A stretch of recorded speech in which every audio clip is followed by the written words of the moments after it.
Eco & Co avec AG2R La Mondiale. AG2R La Mondiale, prendre la main sur demain.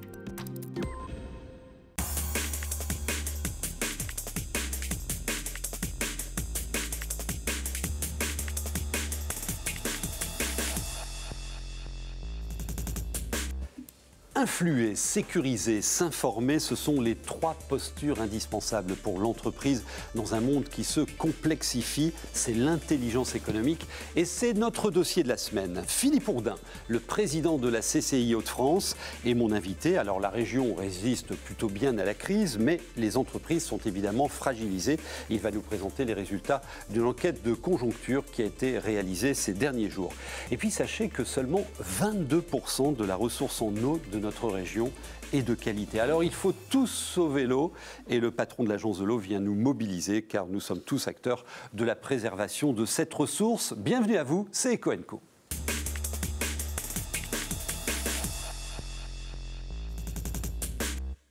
Bon, déjà, la phrase est jolie, mais je vous la décrypte quand même. Savoir pour prévoir, afin de pouvoir, c'est une citation d'Auguste Comte et je trouve qu'elle s'applique particulièrement à l'intelligence économique. Il faut savoir, connaître pour anticiper et pouvoir agir.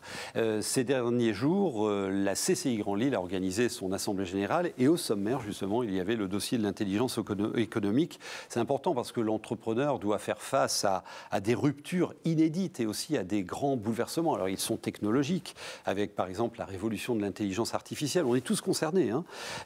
Ces ruptures sont aussi économiques, avec la globalisation, l'hyperconcurrence mondialisée, la crise sanitaire aussi. Et puis, ces ruptures sont sociétales, avec le phénomène des réseaux sociaux, la gouvernance, l'innovation. Bref, c'est un sujet fondamental, voire stratégique pour l'entreprise.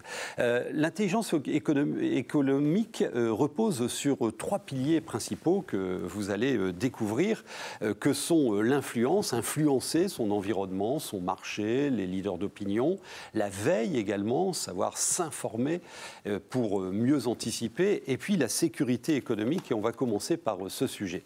La sécurité économique. Tiens, sachez que depuis le début de la crise, plus 600% de cyberattaques ont eu lieu depuis le début de la crise sanitaire. C'est énorme, plus 600%. Et puis, quelque chose comme 4000 sites malveillants, des sites Internet, se sont créés autour de la Covid. Ce marché de la cybercriminalité est aujourd'hui supérieur à celui de la drogue. Donc il faut protéger ces sources, ces informations, à commencer d'abord par vos mails et vos sites Internet. C'est le premier conseil de Laurent Vitou, le délégué régional d'Orange. Sensibilisation, formation, outils et anticipation. Je crois qu'on est en plein dans ces quatre items-là quand on parle de cybersécurité.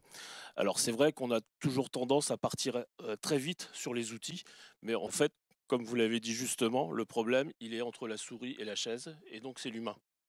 Et donc l'humain, il faut le sensibiliser. Alors c'est vrai que ce n'est pas les choses les plus rigolotes à mettre en place dans l'entreprise. Il y a effectivement des interventions externes qui peuvent servir, mais il faut peut-être aussi rendre ludique cette sensibilisation, ouais, avec la création par exemple de passes cyber. On fait un parcours de sécurité avec des étapes, des vidéos, de la formation, des tutos,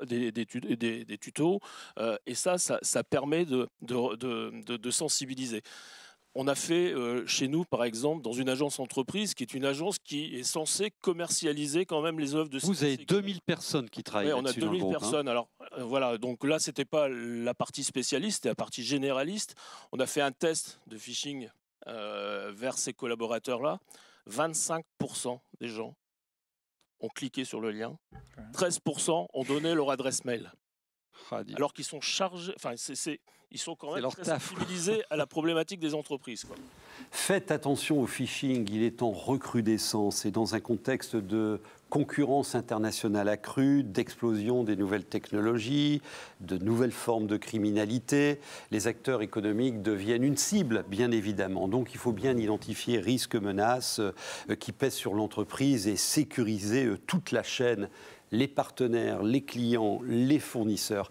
Écoutez François Dutilleul, le président du groupe Rabot Dutilleul. Ce groupe a été victime d'une cyberattaque l'été dernier.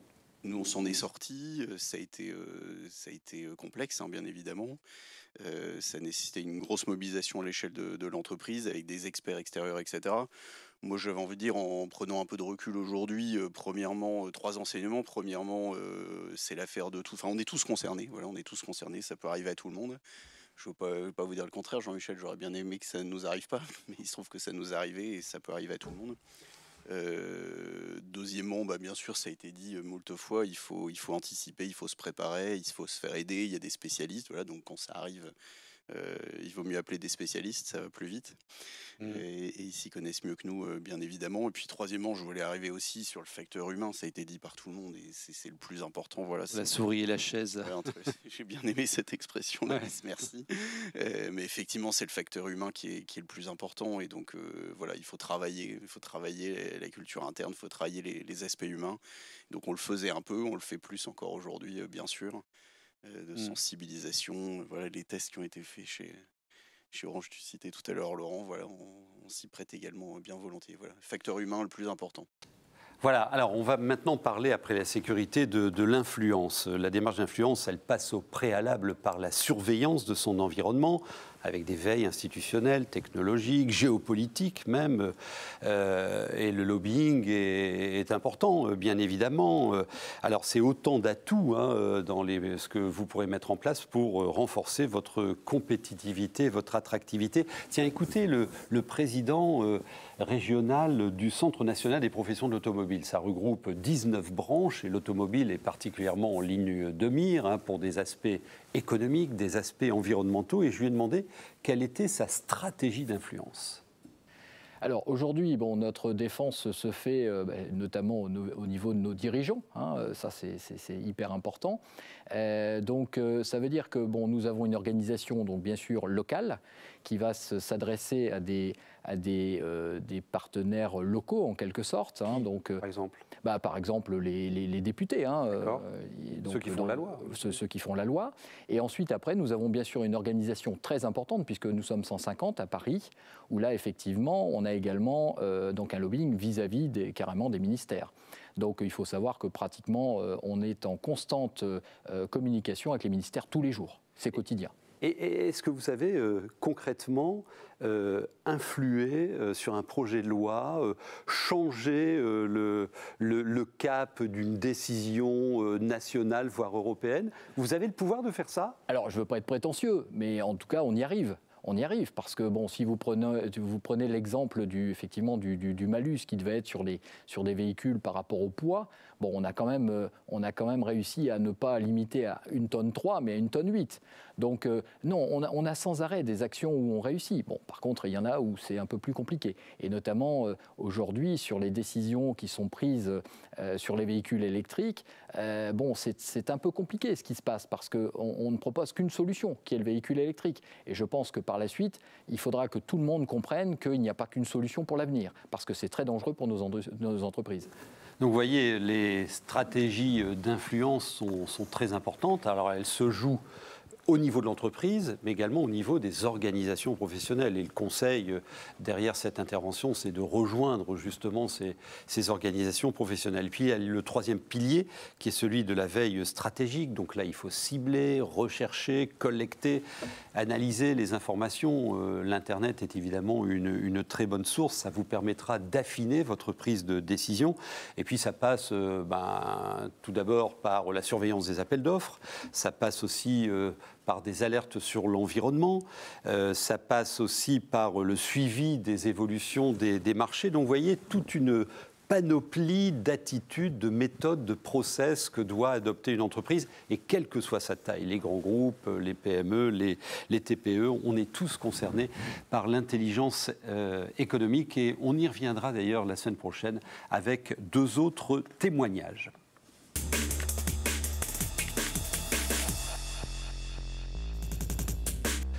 Alors j'aurais aimé, Philippe Ourdin, que vous puissiez nous amener des bonnes nouvelles. Vous avez réalisé entre le 24 et le 30 mars une enquête de conjoncture pour mesurer l'impact économique du troisième confinement et aussi voir quel est le bilan de l'activité sur le premier trimestre 2021. Cette enquête vous permet même d'analyser les perspectives d'ici l'été. Plus de 3000 dirigeants de notre région ont été interrogés. Bon, comment est le baromètre avant d'aller dans le détail de vos chiffres ? Le baromètre est mauvais, mais vous savez, on fait ces enquêtes dans un but très clair. C'est comment structurer nos services par rapport aux entreprises, par rapport à la crise. Donc tous les acteurs sont réunis et cette étude a été décidée par le président du conseil régional, le préfet, moi-même et l'ensemble des leaders économiques. Parce que nous avons besoin de structurer nos services. Et d'ailleurs, je répondrai éventuellement là-dessus dans quelques minutes. Alors, le moral des chefs d'entreprise est mauvais. Mauvais. Très mauvais. Très mauvais. Ah, très mauvais. Très mauvais. Ça s'est réellement empiré depuis quelques semaines. À titre d'exemple, 98% des entrepreneurs constatent une baisse de chiffre d'affaires. 98%. Donc, à part quelques entreprises de e-commerce, tous. Tous. Tous. Alors, ça, c'est lourd. Très lourd. Oui, c'est très lourd. Ce troisième confinement, est-ce qu'il aura un impact sur l'activité économique ? Et lequel ? L'impact, je viens de vous le dire. On parle toujours des secteurs très, très concernés, comme les cafés, hôtels, restaurants, comme l'événementiel. Mais tous les secteurs sont aujourd'hui touchés. La trésorerie baisse. Bien sûr, on va nous dire, oui, mais il y a les aides. C'est vrai que les aides ont été remarquables. C'est vrai que la solidarité s'est vraiment exercée de manière remarquable depuis 1 an. Mais ça fait 1 an. Ça se traduit aussi par des problèmes psychologiques. Les collaborateurs et le télétravail, ça ne fonctionne pas aussi bien que ça pourrait fonctionner. Les chefs d'entreprise sont épuisés. On le sent d'ailleurs sur notre plateforme d'appels entrants. On avait 400 appels par jour. On en a beaucoup moins. Ce qui veut dire qu'il y a une certaine lassitude des chefs d'entreprise. Avant, ils voulaient se battre, on sentait des gens qui se battaient. Aujourd'hui, ils nous appellent moins. Mais ça, on essaie d'y répondre en les appelant, on reviendra peut-être dessus.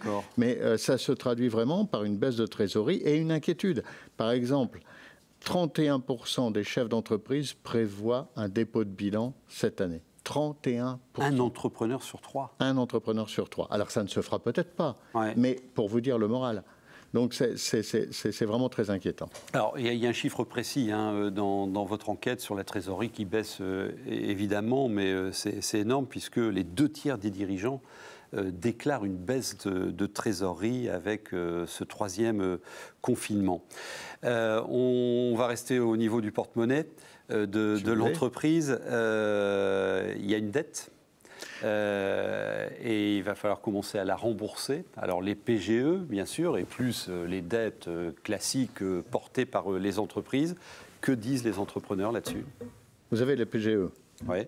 Vous avez prêts garantis par l'État. Prêts garantis par l'État. Vous avez les reports d'URSSAF et tous les organismes publics et parapublics. Vous avez aussi une inquiétude sur le crédit interentreprise. Qu'est-ce que c'est ? Vous êtes fournisseur, je vous dois de l'argent, je suis client, vous me devez de l'argent. Ce process risque d'être abîmé. On n'en parle jamais. C'est 700 milliards d'euros les crédits interentreprises en France. 700 milliards d'euros. Beaucoup plus que toutes les aides. Si jamais le crédit interentreprise se bloque, c'est une catastrophe. Environ 80 milliards pour notre région. 80 milliards pour notre région. Vous avez les loyers. Des retards de loyer qui commencent à s'accumuler. Donc, ce mur de la dette, on est en train de réfléchir dessus. Nous sommes en train de travailler pour faire des propositions. D'accord. Donc, la directrice de la Banque de France, le représentant des banques, le représentant du Conseil régional, le représentant de la Chambre de commerce, les spécialistes de la Chambre de commerce au niveau financier, on travaille tous pour essayer de bâtir un plan d'attaque, d'abord régional, pour répondre aux chefs d'entreprise qui ont peur de ce mur de la dette. La moitié des chefs d'entreprise disent ne pas pouvoir rembourser leurs dettes à court terme. La moitié des chefs d'entreprise. Donc on se bat là-dessus. Et pour faire éventuellement aussi des propositions au gouvernement pour donner un dernier coup de fouet dans les aides. Une question rapide avant que vous nous expliquiez ce que vous mettez en place pour être plus près que jamais des chefs d'entreprise. Le télétravail, que dit l'enquête, puisqu'on a un président de la République qui dit c'est désormais impératif. Alors ? 20% des entreprises l'utilisent. Ouais. 20% des entreprises utilisent le télétravail. C'est pas facile pour une TPE, une PME. C'est pas facile à organiser. Pour les entreprises de production, les industries, les commerces, pour ce qu'il en reste des commerces, ce n'est pas facile à utiliser. Donc le télétravail n'a pas le succès escompté. Il a le succès escompté dans les entreprises très structurées. D'accord. Comme les banques, par exemple, les assurances. Là, ça a un certain succès. Et puis, on s'aperçoit aussi que le télétravail est arrivé à ses limites. Il y a des gens qui ne sont pas retournés au travail depuis 1 an. Donc, c'est invivable et pour eux et pour l'entreprise. Et au niveau de l'emploi, si 69% des dirigeants prévoient de stabiliser leurs effectifs, le contexte incertain ne permet pas d'avoir de visibilité. Je regardais cet article de La Voix du Nord aujourd'hui sur la situation de l'emploi qui est stable, mais évidemment qu'on embauche moins. Alors, rappelons ce numéro de téléphone, qui est le guichet unique que les entrepreneurs peuvent appeler pour avoir des conseils, de l'accompagnement, le 03 59 750 100. Mais en plus, vous, désormais, vous mettez en place une plateforme pour les appeler directement. Oui, nous avons créé une plateforme déjà au 2e confinement pour les industriels. Oui. Et aujourd'hui, on a créé cette même plateforme. On a agrandi cette plateforme avec près de 20 collaborateurs pour appeler les commerçants. Les commerçants qui sont vraiment en détresse, parce que du jour au lendemain, ils ont dû fermer, ils ont laissé les stocks. On n'imagine pas la détresse d'un commerçant qui doit fermer le rideau, laisser ses stocks à l'intérieur du commerce et ne pas savoir quand il va pouvoir vendre son stock.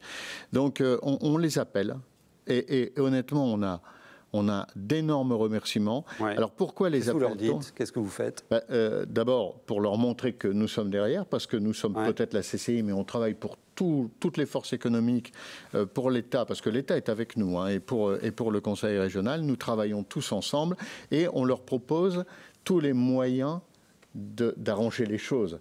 Toutes les aides de l'État, les aides du gouvernement, on leur dit... branchez-vous, connectez-vous, le e-commerce, ça marche bien. On essaie de leur apporter le plus. Mais aujourd'hui, vous savez, le plus utile, c'est l'aide psychologique. Le fait de les appeler, ça dure un quart d'heure en général, un quart d'heure, une demi-heure. Et le fait de les appeler, vraiment, ça leur fait beaucoup de bien. Merci beaucoup pour ces informations, Philippe Hourdin. L'état des troupes est très mauvais. C'est ce que nous disait à l'instant le président de notre Chambre de commerce et d'industrie des Hauts-de-France. Il y a un autre secteur qui ne se porte pas bien non plus, ce sont les ressources naturelles.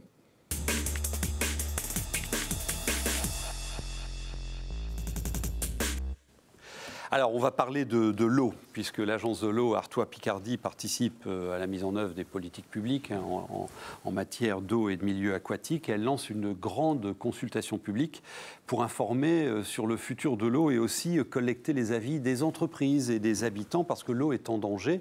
Seulement 22% de la ressource en eau des Hauts-de-France est de qualité, et il faut la préserver. Tiens, je vous emmène à l'aval de la Somme pour bien comprendre les enjeux de la préservation de l'eau.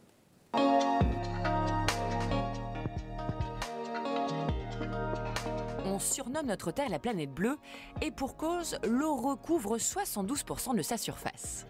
Une ressource naturelle vitale que nous consommons chaque jour et pourtant nous ne savons pas tout d'elle. C'est donc l'occasion de se jeter à l'eau et d'en apprendre un peu plus à son sujet. Pour cela, intéressons-nous à la Somme aval et ses cours d'eau côtiers. La première question que l'on peut se poser, d'où provient l'eau que je consomme ? Eh bien, la principale ressource en eau est essentiellement issue de la nappe d'eau souterraine. On recense notamment sur l'est du territoire plusieurs champs captants importants, comme celui de Quai, qui ont pour fonction de puiser l'eau souterraine. Et si l'eau est gratuite, pourquoi dois-je payer une facture ? En effet, elle est gratuite, mais pour qu'elle puisse arriver jusqu'à notre robinet, plusieurs étapes coûteuses sont nécessaires. Il faut d'abord l'acheminer puis la traiter afin qu'elle soit potable. Notre facture concerne aussi l'assainissement de nos eaux usées et une taxe pour protéger nos ressources en eau. Justement, dans quel état sont-elles ? Le territoire est structuré autour du fleuve Somme et de ses affluents de la moyenne et basse vallée. Un territoire riche et varié en paysages, entre les ortillonnages à Camon, les terres cultivées de l'Agnénois ou encore la baie de Somme. Pour autant, la pression touristique, la forte présence agricole et la régression des prairies ont un impact direct sur la qualité de nos ressources en eau. On constate notamment une hausse des phénomènes d'inondation et d'érosion. Mais alors, comment notre territoire est-il protégé? C'est le SDAGE, schéma directeur d'aménagement et de gestion des eaux, qui est chargé de la protection de nos ressources. Il vise à maintenir la bonne qualité de nos cours d'eau, avec notamment comme projet la réhabilitation d'un réseau d'assainissement à Abbeville d'ici 2027 et toute une série d'actions de lutte contre l'érosion ou de protection des captages d'eau. À mon échelle, comment puis-je participer à leur préservation? C'est grâce à de petits gestes simples au quotidien que nous pouvons les préserver, en réparant d'éventuelles fuites dans la maison ou en limitant l'utilisation et le rejet de produits polluants dans l'eau. Vous pouvez d'ailleurs retrouver une multitude d'exemples et de bons tuyaux sur le site agissonspourleau.fr. Alors rejoignez-nous, likez, partagez et agissons ensemble pour protéger nos ressources en eau.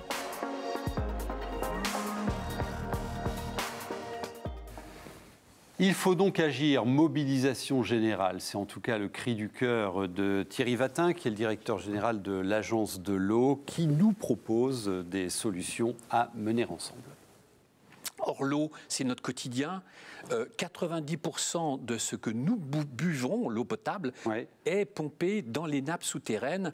Et donc, il faut absolument protéger cette eau, quoi. Donc, il y a urgence à une prise de conscience collective. C'est ça. Pour préserver l'eau. C'est ça. Je pense que le sujet, c'est que actuellement, il n'y a qu'un tout petit noyau de personnes qui sont un peu informées. D'ailleurs, vous savez, on a fait un sondage, vous l'avez publié le 11 mars, qui dit, voilà un chiffre, seulement 44% des gens se disent informés. Il y en a, voilà. Donc c'est quand même ennuyeux. Ça veut dire que la plus grande partie de la population n'a aucune information sur les enjeux de l'eau. Et donc ce qu'il faut, c'est passer, en gros, je le dis souvent, il faut passer de 5000 à peu près personnes qui connaissent le sujet à 5 millions. Notre bassin, c'est 5 millions. Ah oui, 5 millions de personnes concernées par la qualité de l'eau. Je vous voyais très attentif, Philippe Bourdin, à ce reportage. Oui, parce que ça a aussi des implications économiques. Les champs captants au sud de la métropole de Lille, ça nous empêche de construire, ça nous empêche de faire des parcs d'activités, ça empêche même la construction de maisons individuelles et ça a des impacts sur le développement, même sur le développement en termes de population qui est considérable. Effectivement, il y a un sujet de foncier pour le développement économique et en particulier sur la métropole lilloise, mais vous devez composer avec la préservation de l'environnement et l'économique. Oui, mais c'est tout à fait normal de composer, mais quoi qu'il en soit, ça a des implications. Parce que le sud de l'île est quand même très attrayant. C'est l'autoroute A1, c'est l'entrée de l'île, et forcément, ça n'a pas le même attrait pour les entreprises. Et quand on prospecte les entreprises à l'étranger, on prospecte beaucoup l'Angleterre en ce moment, ben forcément, l'attrait n'est pas tout à fait le même. Alors, mobilisation générale pour préserver la qualité de l'eau.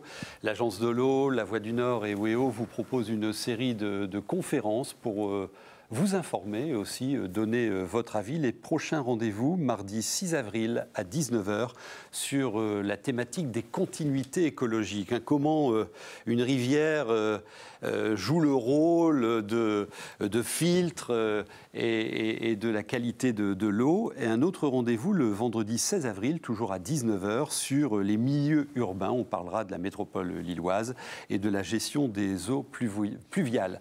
C'est un rendez-vous à suivre sur lavoixdunord.fr, également sur le Facebook Live de votre quotidien régional préféré. Et si vous avez des informations économiques, vous me les envoyez à cette adresse jmlobry@weo.fr. À bientôt.